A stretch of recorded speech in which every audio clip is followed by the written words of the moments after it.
জরুরি অবস্থা, উত্থান ও রাজনৈতিক প্রবেশ। বন্ধুত্বের গল্প এখানেই থেমে থাকেনি। সময়ের সঙ্গে সঙ্গে সেই সম্পর্ক আরও জড়িয়ে পড়ে দেশের রাজনীতির সঙ্গে। জরুরি অবস্থার সময় অমিতাভ বচ্চনকে প্রায় দেখা যেত সঞ্জয় গান্ধীর পাশে। অনেকে তাকে সঞ্জয়ের ছায়া বলেও উল্লেখ করতেন। এই সময়ে দেশের বিভিন্ন শিল্পী যখন নিজেদের মতামত প্রকাশ করছিলেন, তখন অমিতাভ বচ্চন ছিলেন নীরব। বরং দেবানন্দ বা অন্যদের সমালোচনা করতেও দেখা গিয়েছিল তাকে। এরপর সময় বদলালো।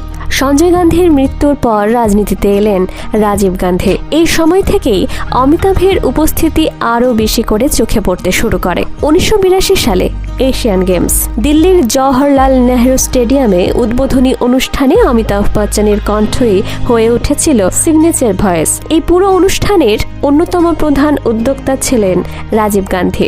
মঞ্চের সঞ্চালকের ভূমিকায় ছিলেন অমিতাভ বচ্চন, আর দর্শকাসনে সামনে বসেছিলেন রাজীব গান্ধী। এরপর এলো 1984 সাল। রাজীব গান্ধীর ইচ্ছেতেই অমিতাভ বচ্চনকে কংগ্রেসের টিকিট দেওয়া হয়। তাকে দাঁড় করানো হয় এলাহাবাদ কেন্দ্র থেকে। অমিতাভ বচ্চন শুধু নির্বাচনে দাঁড়ালেনই না, তিনি জিতলেনও। তিনি হয়ে উঠলেন দেশের একজন সাংসদ। কিন্তু এখান থেকেই শুরু হয় অন্য এক গল্প।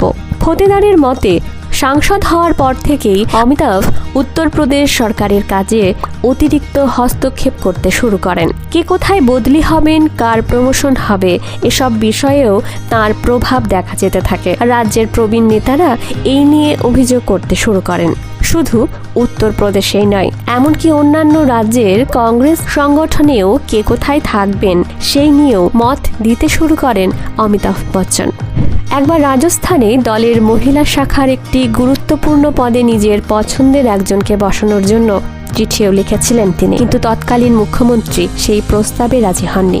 এভাবেই ধীরে ধীরে রাজনীতির মঞ্চে অমিতাভ বচ্চনের ভূমিকা বাড়তে থাকে, আর সেই সঙ্গে বাড়তে থাকে অসন্তোষ।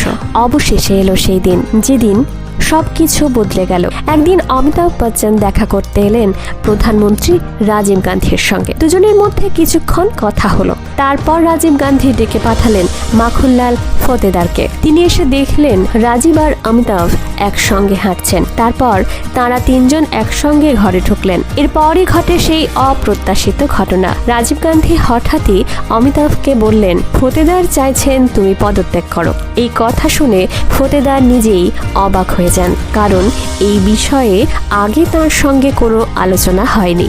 অমিতাভ বচ্চনের প্রতিক্রিয়া ছিল শান্ত এবং সরল। তিনি বলেন, যদি ফতেদার চান তাহলে আমি এখনই ইস্তফা দিচ্ছি।